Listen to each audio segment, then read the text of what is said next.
Good morning, Internet. Welcome back to Bunny Hall, Making a Life by the Sea, and we are on the terrace, enjoying the sunshine and the cool breezes. The project for today, I think, is going to be the pergola I'm currently sitting under, which I built myself, has a large old grapevine, and this is its third year, so it's really taking off, and I need to do some trimming and training because my goal is to have the entire roof of this covered and shaded by the vine and for the grapes to fall through, as that was the vision I had when I built this pergola. So I'm going to do that, and then I have a tray of Coleus sort of languishing in the little plastic greenhouse, so I think I'm going to pop those in. I have a shade border I've been working on that I just started last year, and I bought more Coleus than I needed for my front pots, so I am going to use those to brighten up that shade spot. So let's get started today, and before we do that, let's enjoy the sea and a cup of tea. I always say, if you're going to do projects, it's always important to enjoy a bit of the day beforehand. But it's time to get to work, so let's start with the arbor and the grapes. Cue music.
So here we are.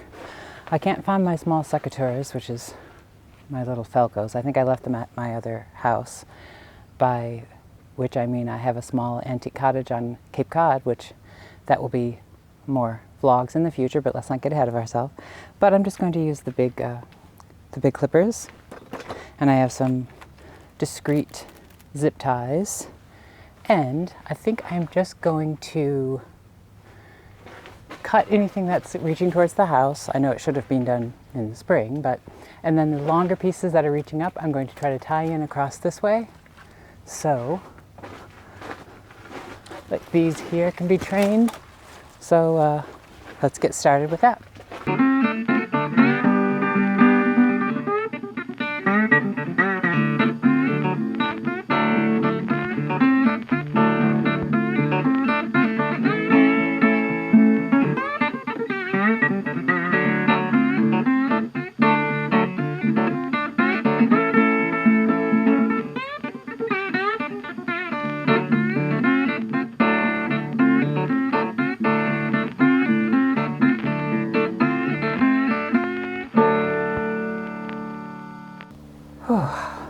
I'm sure through editing and sped up footage that looked easier than it was, but it actually took a little while.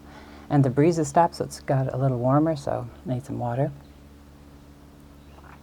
Oh, but I wanted to show you something. I have these two urns here with ivy, and every time I water them, a little bird flies out, and I thought, well, that's odd, but let me show you what I discovered.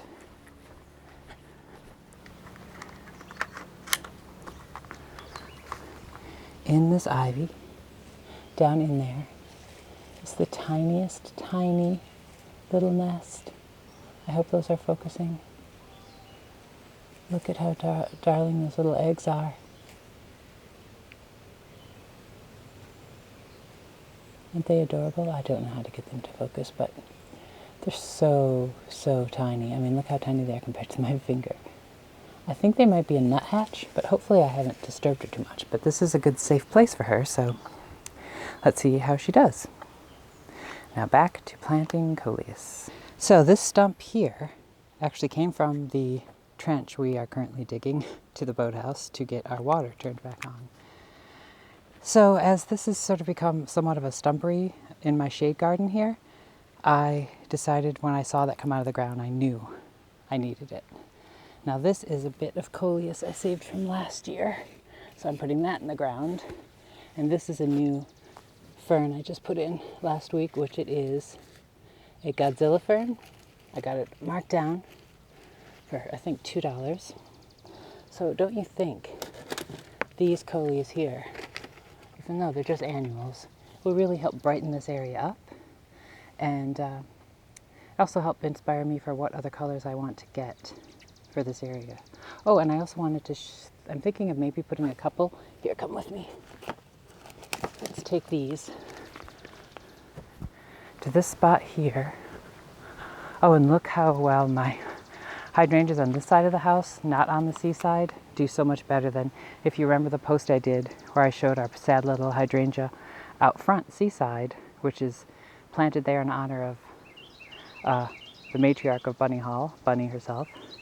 So we can't move it, but it does not fare as well as these, which are, for the most part of the day, are in shade, and then they just get some afternoon sun. But look at how magnificent the blooms are coming on.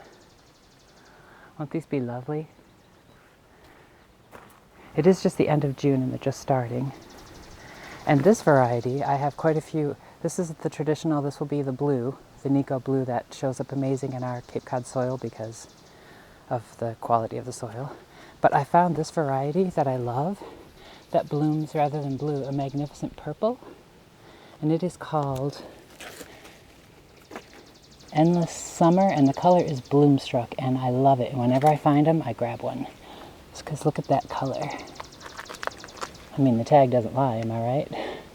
So, but look how much better they do. But anyway, I thought maybe I'd put a few of these Coleus, extra Coleus, maybe in there just to bring a little bit more color. This is mainly green and white border with just the punctuations of blue and purple hydrangeas, but I think that might be nice. So let's get started. And oh, and we never get pink hydrangeas because our soil doesn't allow them to be pink, but I found this variety that blooms pink no matter the soil, so I thought I would try it just for fun because we don't really see pink hydrangeas here. This is the first year it's blooming. I'm not sure how I feel about that pink, but it actually looks quite beautiful next to this heuchera. Look at that color combination. So we'll see how it does. If I don't like it here, I will move it to our other little cottage on the Cape that I will share with you one day. Okay, so, oh, and look at these. Oh, this is also an Endless Summer, and this, I love the type that blooms on the outside like this. This is, of course, see the tag shows it pink, but it is not pink because of our soil. Twist and Shout. So it's Endless Summer, Twist and Shout. So if you like this look, then get that. However, if you do not live in our soil, or if you have really acidic soil, it will probably be pink. We have perfect soil for blue, and we also rhododendrons and azaleas do amazingly well here. So, okay, so let's get to planting these Coleus and see how they look.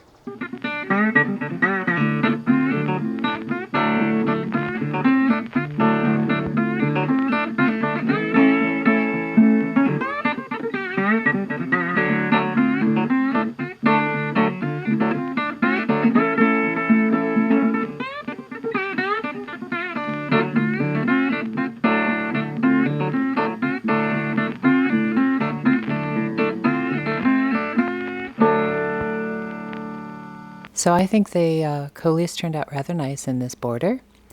As you can see, it is still a work in progress, but overall I wanted it to be interplanted so it kind of felt very sort of naturally as if being planted by seed.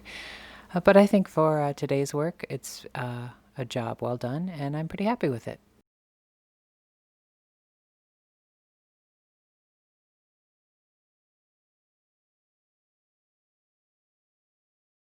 Well, here we are at the end of our day of projects.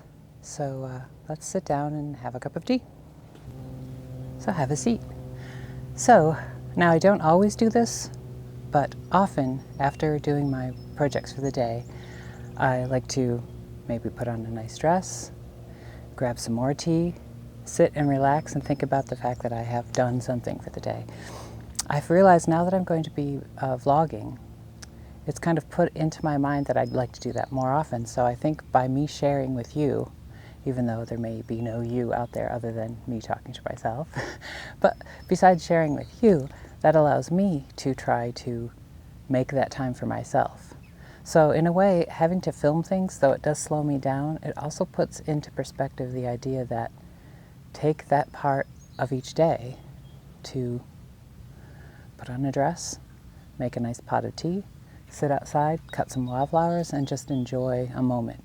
I mean, it doesn't matter if you're in the city or the country, wherever, just take that moment to relax. So I think that's what I'm going to do. So today's project was good. I think I did a pretty good job with the pergola.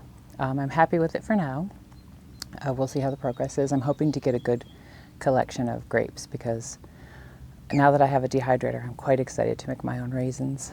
In fact, I'm that nerdy child that during Halloween, when a box of raisins dropped into my pillowcase, rather than thinking about trading them for some chocolate, I was excited because I do love raisins. So we'll see how making my own raisins work. And I may try doing some grape conserve or jam or jelly. We'll see how many come to fruition without the birds getting them. And then of course the Coleus worked out quite nicely. That shade border is still in progress. I just started it last year, so I'm pretty happy with where we are now. Again, we just take it one step at a time. As long as I keep my blinders on to the things that aren't done, even within the border where weeds need to be pulled and such, I can still make a little dent and be happy with my progress. So, okay, well thank you for joining me again today here at Bunny Hall, Making a Life by the Sea, and I hope you'll come back tomorrow and join me. I haven't any idea what tomorrow's project will be. Maybe it'll just be beachcombing or going for a walk in our wood. I haven't decided yet, but so grab a cup of tea, sit back and relax, and I will see you tomorrow. Thank you again.